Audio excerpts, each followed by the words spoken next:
자, 오늘 우리 함께 봉독한 말씀을 통해서 부활의 복음, 그것이 과연 무엇인지 함께 나누도록 하겠습니다. 어느 시인이 말하기를 4월은 가장 잔인한 달이라 하였습니다. 그래서 뜻도 모르고 어쨌든 이게 온 세상 사람들한테 많이 익숙해진 표현이 돼서 4월하면 잔인한 달 이렇게 생각을 해요. 근데 이게 엘리엇이라고 하는 현대 시인이 황무지라고 하는 시를 통해서 표현한 말이기도 한데 참 어려운 내용이죠. 그러나 그 골자는 그래요. 현대 사회에 이 뼈아픈 쓰라린 상실의 시대를 살아가는 그 아픔을 가지고 이렇게 좀 표현을 하는 것인데, 여기에는 하나의 역설이 담겨 있기도 해요. 이 전쟁 이후 모든 것이 초토화되었던 그 시인이 살았던 시대를 보면서 죽음이 온 땅에 자욱한 그때에도 희한한 건요, 봄이 되어 4월이 되니까 죽었던 대지 위에 라일락이 막 피어나는 거예요. 이 왕성한 생명력, 이건 어찌 보면 참 하나의 역설이죠. 죽음의 황무지에서도 생명이 돋아나는 이 모습 말이에요. 우리는 고난주간을 지나 오늘 부활주의를 맞이하면서 사실 성도들에게 있어서 더욱이 우리에게 다가오는 것은 바로 그 생명입니다. 근데 우리가 이런 시적인 표현으로 괜히 어렵게 꼬아서 이야기할 필요는 없을 것 같아요. 그래서 성도들은 4월을 어떻게 생각하면 좋을까요, 여러분? 4월은 아까 답을 알려드렸는데요, 행복한 달. 그렇게 한번 고백해 보겠습니다. 4월은 행복한 달입니다. 네, 매월이 여러분 행복하시기를 바라는데, 그리스도의 십자가 고난과 부활의 승리가 우리에게 딱 이렇게 절기로 경험하게 되어지는 이 4월이야말로 우리에게 있어서는 참으로 행복한 달이 되는 줄 믿습니다. 그 행복을 가지고요, 어려운 숙제가 아니라 우리 안에 있는 이 행복한 복음을 전하라고 하는 건 사실 어려운 일은 아닐 것이에요.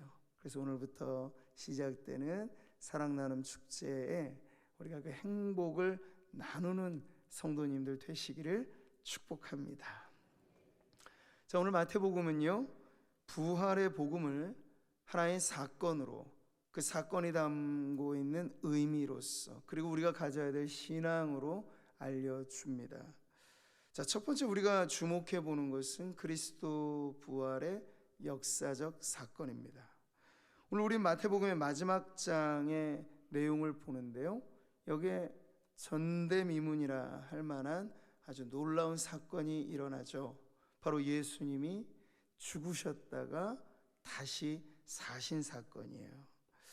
자, 이 기록의 특징은 하나의 특종을 보도하는 방식의 사건문의 진술을 하고 있습니다. 언제 어디서 누가 무엇을 어떻게 왜 이렇게 육하 원칙에 따라서 일어난 사건을 보도해 주는 방식이 지금 이 복음서가 기록하고 있는 형태예요. 우리 1절을 한 번 더 보시죠. 안식일이 다 지나고 안식 후 첫날이 되려는 새벽에 막달라 마리아와 다른 마리아가 무덤을 보려고 갔더니, 아멘. 여기 그리스도의 부활이 일어난 때와 장소, 그리고 이 사건의 목격자들이 나옵니다. 근데 이런 요소만 있는 것이 아니고 초자연적인 요소가 여기 기술되어져 있죠. 2절입니다. 큰 지진이 나며 주의 천사가 하늘로부터 내려와 돌을 굴려내고 그 위에 앉았는데, 아멘.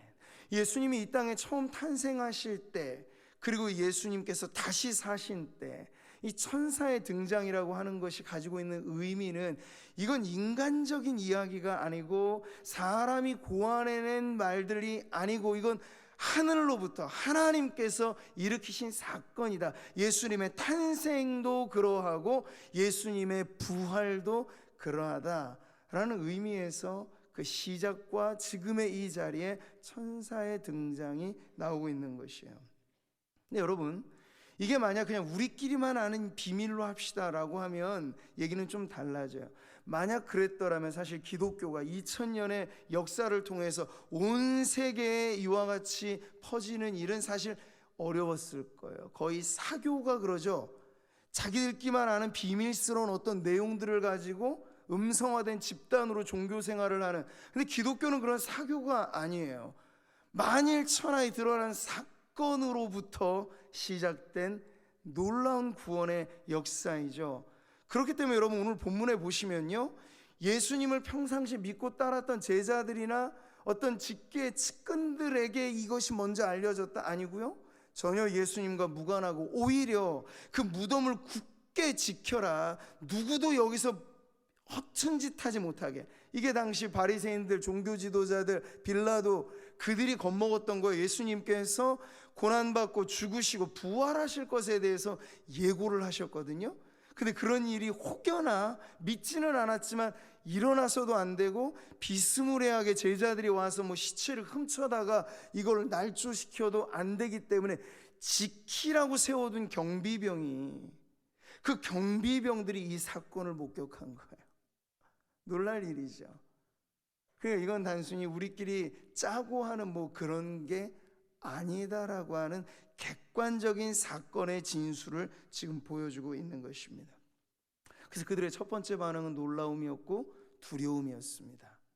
근데 이 부활의 생명이라고 하는 게, 우리 성도님들은 자주자주 이걸 들으시니까 지금 전혀 놀라지 않고 들으시지만요, 그 역사의 현장에 만약 우리가 있었다라고 하면 우리도 놀라서 까무라칠 만한 일이 바로 이 부활의 사건이라고 하는 거예요. 그래서 지금 예수님의 원래 이 장례의 후속 절차를 위해서 향품을 준비해다가 그것을 좀 이제 애도하기 위해, 추도하기 위해서 사실 그 무덤에 찾아갔던 여인들마저도 이 놀라운 사건을 보면서 반응은 똑같아요.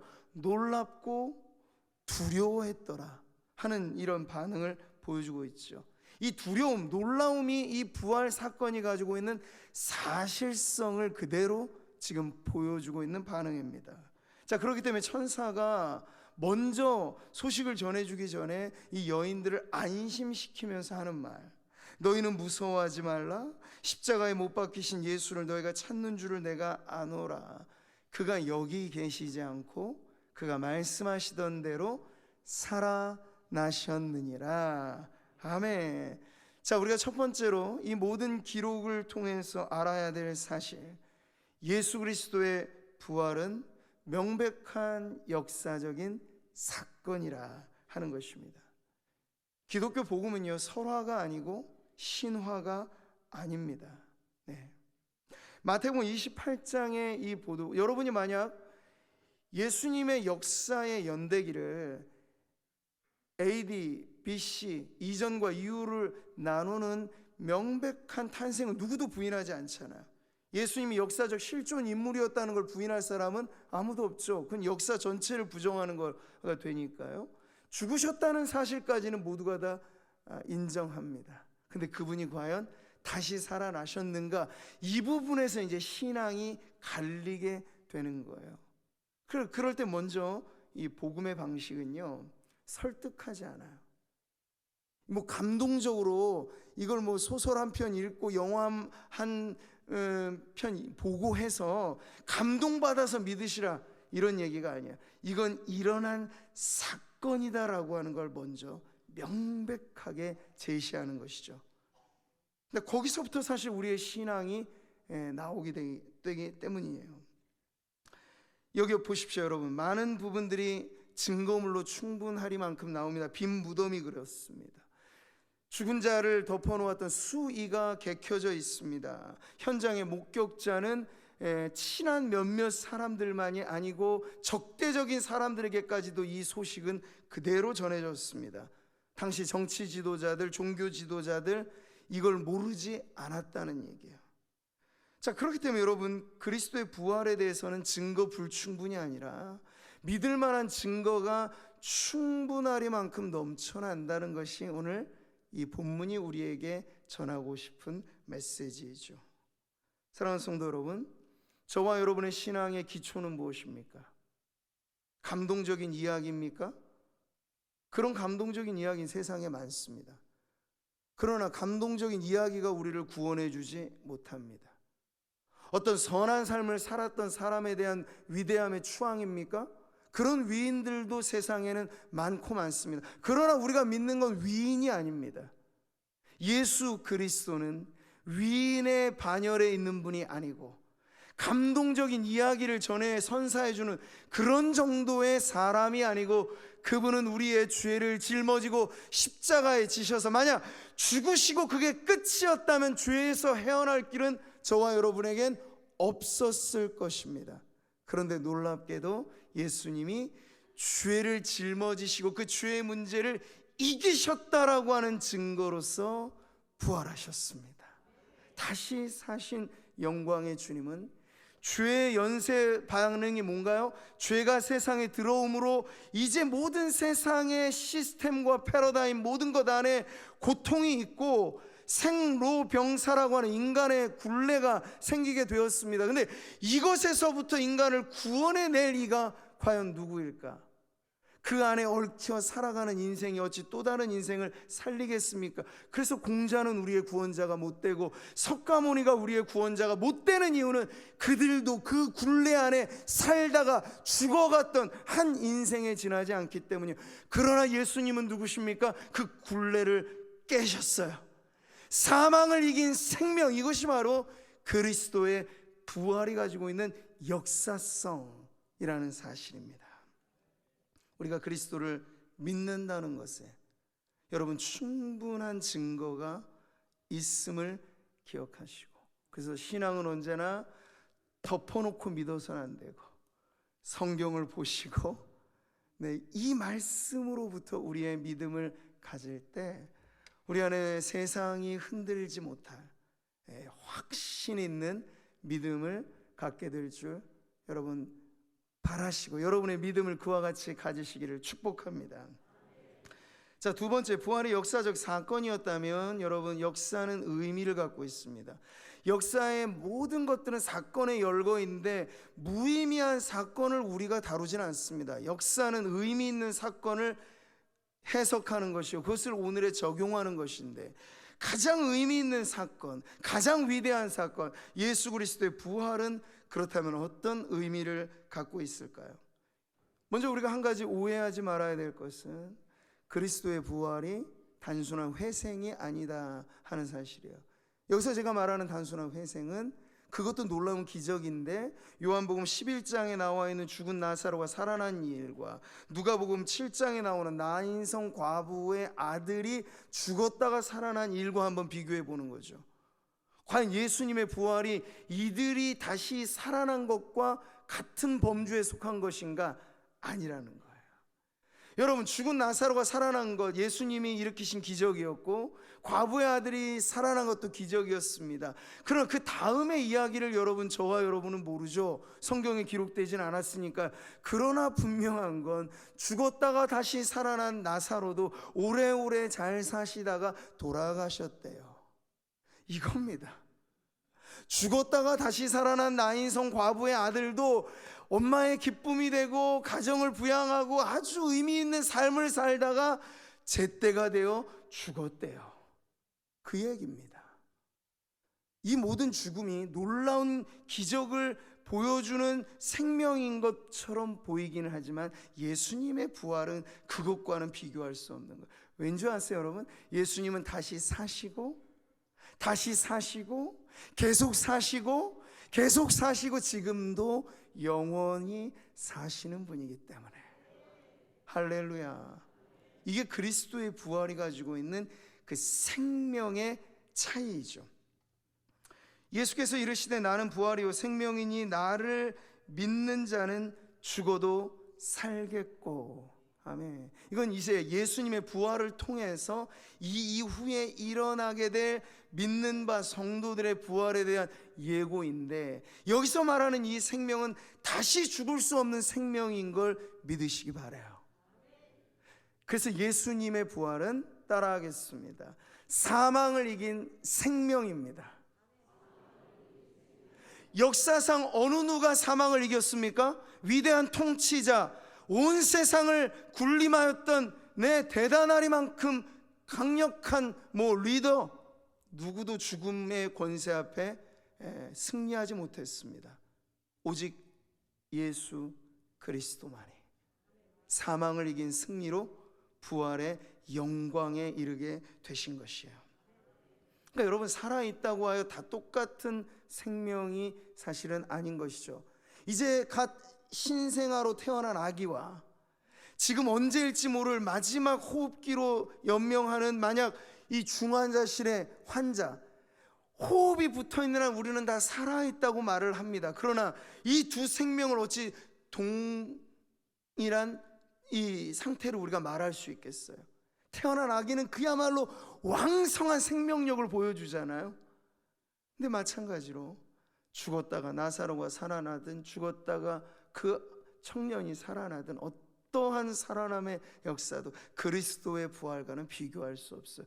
그래서 우리가 이 그리스도의 부활이 담고 있는 의미를 진정 안다면, 여러분, 왜 성경 역사 이후로 지금의 우리가 살아가면서 많은 기적들이 성경 시대와 비교하면 지금도 물론 기적은 있습니다만 왜 기적이 이렇게 많이 일어나지 않을까요? 라는 질문을 갖는 성도님들이 계세요.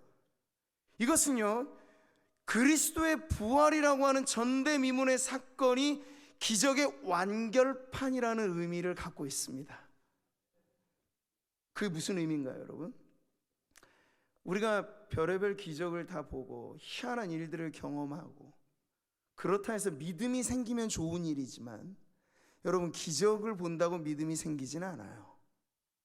근데 우리가 보조적인 장치와 도움으로 여러 가지 희한할 만한 일들을 통해서 혹 믿음을 갖는다 하더라도 그 믿음의 유효함은 매우 짧아요. 이스라엘 백성이 보여주는 바가 그렇죠. 이스라엘 백성의 출애굽 시대는 기적의 연속이었어요. 매일이 만나였고 40년 부릅트지 않는 발이며 헤어지지 않는 옷이며 반석에서 물이 나오는 일이며 메추라기 떼가 그냥 모여와서 배부르게 먹는 일이며 불기둥이며 구름기둥이며 기적이죠. 근데 40년간 그들이 보여주었던 건 뭐냐면 불평과 불만과 원망과 불신앙이었어요. 기적이 믿음을 보장해 주지 않습니다. 이 모든 기적은 사실 앞으로 오실 분에 대한 예표예요. 기대하시라. 우리 인생을 구원할 마지막 기적이 있으니 그분은 하나님이신 그 독생 성자 하나님이 이 땅에 오신 그 탄생의 기적을 이제 여러분이 볼 것이며, 그 기적적인 사건도 놀라운 일인데 그분이 온 세상 죄를 짊어지고 갈보리 언덕에 올라가 나와 여러분 우리 모두의 죄의 문제를 해결해 주는 기적이 일어날 것이며, 그 누구도 이길 수 없었던 죽음, 그 사망의 권세마저 이기고 깨치고 박차고 승리하시는 기적을 일으키실 것이다. 여러분, 예수 그리스도 그분의 삶 전체가, 나시고 사시고 죽으시고 부활하신 그 전체가 기적 중에 기적인 줄 믿습니다. 그 최종의 기적이 완성되었기 때문에 이제 우리의 믿으라고 하는 근거가 자잘한 이런 기적들이 아니고 예수를 믿으라는 얘기예요. 부활하신 예수님, 이것이 기적 중에 기적이 아니고 무엇이겠습니까? 근데 이것만 믿으면 다른 것이 더 필요하지 않을 만큼 우리는 충족한 구원에 참여하게 되는 것입니다. 할렐루야. 그리스도의 부활이 가지고 있는 이 완전한 생명의 의미들. 여러분, 톨스토이 만년의 대작으로 알려진 부활이라고 하는 소설도 참 좋은 내용을 갖고는 있어요. 그 제목만큼이나 죽었던 것이 다시 살아나는 어떤 주제를 담고 있는데, 여기서는 예수 그리스도의 이 몸의 부활, 완전한 생명의 부활을 말하는 게 아니라 정신의 개조를 의미하는 거예요. 인간 정신의 갱신, 이런 차원에서의 부활을 말하는 것이죠. 그러니까 그리스도의 부활은 그런 정신의 부활 정도를 얘기하지 않아요. 그야말로 죽었던 몸이 다시 살아나 더 이상 죽지 않는 완전한 몸을 가지셨다. 하는 것이야말로 우리들의 소망이 되는데, 그래서 바울은요 이 그리스도의 부활에 대해서 이렇게 전하죠. 그러나 이제 그리스도께서 죽은 자 가운데서 다시 살아나사 잠자는 자들의 첫 열매가 되셨도다. 아멘. 여기 잠자는 자들은 바로 죽은 자들을 의미하고, 그리스도를 믿다가 믿음으로 먼저 돌아가신 성도들을 가리키는데, 근데 그들을 생각할 때 걱정하지 마시라 하는 거예요. 왜냐하면 그리스도께서 이제 부활하사 첫 열매, 부활의 첫 열매가 되셨다는 의미는 과수농사를 통해서 보여주는 거죠. 이 첫 열매가 보여주는 건 뭐예요? 기대하시라. 이제 앞으로 이 나무에 엄청난 열매들이 맺어질 것이다. 예수님이 혼자 부활하심으로 끝이 아니고, 이제는 예수를 믿어 살다가 죽고 이 세상 떠난 성도들 있죠. 근데 그분들이 어디 사라지는 게 아니고, 우리 주님 다시 오실 때 일어날 성도들의 부활이 바로 있겠으니, 그것을 보여주시기 위해서 예수님이 마치 첫 열매처럼 완전한 부활을 이루셨다라고 복음은 지금 전해주고 있는 것입니다. 우리가 이 땅에 살아가면서 예수님을 믿는다는 것, 이미 우리에게 임한 천국을 경험하는 것이죠. 그 천국은 기쁨이 넘치는 곳, 평강이 가득한 곳, 어디서나 하나님의 임재를 경험할 수 있는 곳, 그 영적인 의미의 천국입니다. 그러나 그 천국을 살아가는 성도들도 육신은 병들어 아플 수 있고, 때로 가난은 우리에게도 힘든 인생의 역경이 될 수도 있고, 실패란 우리에게도 예외 없이 찾아올 수 있습니다. 그렇기 때문에 우리의 육신과 영혼이 함께 어우러져 살아가는 이 땅에서의 삶이 완전하다고 얘기하지는 않는 거예요. 아직 최고로 좋은 것은 오지 않았다. 이 말이 성도들에게 그만큼 적용되기 좋은 말이 아닌가 싶어요. 아직 최고의 것은 오지 않았다. 그날은 언제입니까? 예수님께서 다시 오실 때, 부활의 첫 열매가 되신 주님이 이제 다시 오실 때, 바로 주 안에서 잠들었던 모든 자들, 장래의 방식이 땅에 묻든지 화장하든지 나라와 종족별로 다 다릅니다만, 걱정하지 마세요. 인간이 유기체로 그냥 물질로만 존재해서 물질로 끝나면 없어진 그런 유물론이 아니고, 기독교의 진리는 주님 다시 오실 때 우리의 영과 우리의 육신이 다시 온전히 부활하여 그리스도와 함께 영원토록 살리라고 하신 천국의 소망을 우리들에게 전해주시기 때문입니다. 이를 놀랍게 여기지 말라. 예수님 말씀하셨어요. 무덤 속에 있는 자가 다 그의 음성을 들을 때가 오나니, 선한 일을 행한 자는 생명의 부활로, 악한 일을 행한 자는 심판의 부활로 나오리라. 아멘. 이 부활이 가지고 있는 놀라운 사건의 비밀은 바로 이것입니다. 악인이든 선인이든 우리 주님 다시 오실 때 부활로서 송환되게 되는데, 근데 이것이 전부가 아니고 생명에 참여하는 부활의 성도들이 있는 반면, 심판에 참여하게 될 부활의 악인들이 있다라고 성경은 가르쳐주고 있어요. 앞서도 말씀드렸죠. 생명이라고 다 동질의 생명이 아닐 수 있듯이, 부활이라고 하여 동질의 부활이 아니고, 어떤 이는 영원토록 형벌받을 그 심판의 부활에 참여하게 되기도 하고, 오직 예수 그리스도를 나의 부활의 첫 열매로 믿어 그 부활에 나의 소망을 두고 살아가는 성도들만이 생명의 부활에 참여하게 될 것입니다. 제가 지난 고난주간 특별 집회 중에 뇌성마비를 앓고 평생을 지금까지도 힘들게 살아오는 믿음의 시인 송명희 시인의 60회갑에 대한 감사 시를 한번 들려드린 적이 있습니다. 지금 다시 제가 한번 보아도 감동이 되는 건 이 맨 마지막 문구인데요. 한번 여러분 따라 보실까요? 살면 기회이고 죽으면 천국이라. 그래서 감사합니다. 네, 감사의 이유가 다른 게 아니에요. 여러분, 뇌성마비를 평생 앓고 살아간다는 건 매일매일이 고통의 연속이죠. 누가 도와주지 않으면 대소변 가릴 수 없어요. 식사나 제대로 못해요. 그런 인생을 우리가 어찌 그 자체로서 복되다 말할 수 있겠으면 괴로움이죠. 근데 만약 그게 끝이라면 기독교 복음은 과연 무엇인가? 그냥 영적인 의미만 되새기고 마음의 안정만 취하고, 그게 아니에요. 그런 분들에게 있어서도 사는 동안 질병의 고통, 역경과 어려움 뚫고 힘들게 살아가는 성도들에게 이것이 끝이 아닙니다. 이 찰나와 같은 세상 지나고 영원한 하나님의 나라에 이를 때 우리는 보게 될 것입니다. 예수께서 부활의 첫 열매가 되셔서 우리를 다시 일으키실 그날에 이제는 고통 없겠고 눈물 없겠고 괴로움 없겠고 불편 없이 영원 무궁토록 우리의 영혼과 우리의 육신이 가장 건강하고 아름다운 그 모습으로 주와 함께 살리라. 네, 이 믿음을 가지셔서 오늘 부활주일에 예배 드리는 이 자리에서도 괴로움과 걱정과 그런 아픔 많은 육신의 짐을 짊어지고 살아가는 성도들, 이 세상에서 다 결판 나는 것이 우리의 인생이 아님을 꼭 기억하셔서 부활의 첫 열매 예수 그리스도를 바라보며 그 소망에 찬 믿음을 가지시기를 축복합니다. 그래서 오늘 말씀의 마지막 자리, 우리가 이 사건과 의미를 안다면 무엇을 이제 믿어야 할 것인가? 바로 그리스도의 부활이 우리의 소망입니다 라는 신앙을 가져야 한다는 것이죠.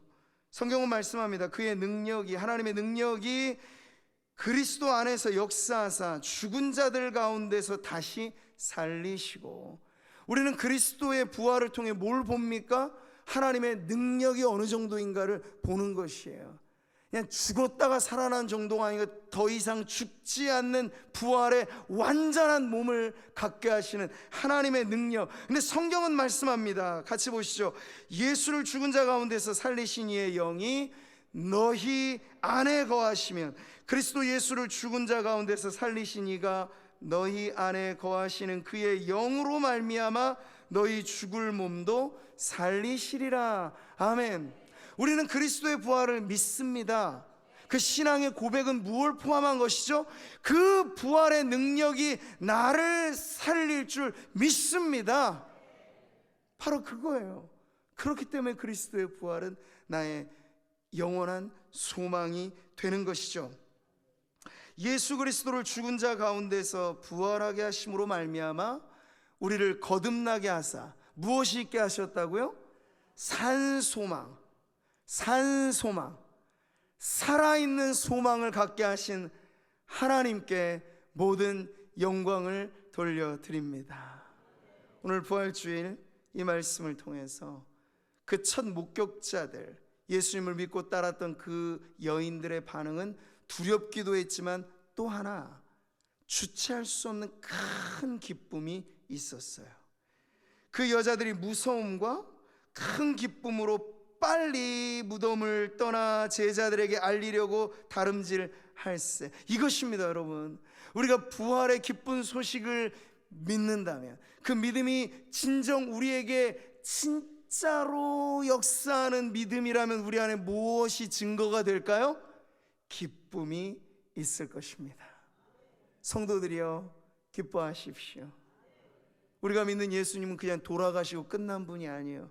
십자가가 종말이 아니고 십자가는 위대한 구원의 서막이고 우리의 구원의 놀라운 증표로서 빈 무덤을 보여주시면서 다시 사신 영광의 주님과 함께 이제 우리도 다시 살리라고 하는 소망을 갖게 하신 주님 앞에서 사랑하는 성도 여러분, 기쁨을 누리시고 우리 안에 있는 이 기쁨을 세상에 전하는 성도로, 교회로 살아가는 저와 여러분 되시기를 주님의 이름으로 축복합니다.